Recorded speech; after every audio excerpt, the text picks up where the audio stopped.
अपनी आँखों को बंद ही रखते हैं, गर्दनों को झुकाए रखते हैं।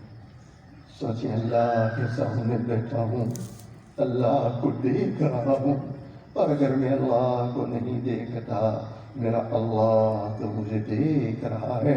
अपनी खताओं को याद करें, अपने गुनाहों को याद करें और रोने की कोशिश करें। ऐ अल्लाह, आज तक मैंने कैसे कैसे गुनाह किए।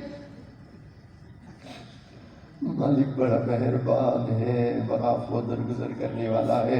अल्लाह के प्यारे नबी अलैहिस्सलाम ने फरमाया, जब कोई अल्लाह का बंदा, अल्लाह की बंदी अल्लाह की मोहब्बत में या अल्लाह के खौफ से एक आंसू बहावे, अल्लाह जिंदगी भर के गुनाहों को माफ कर दिया करता है।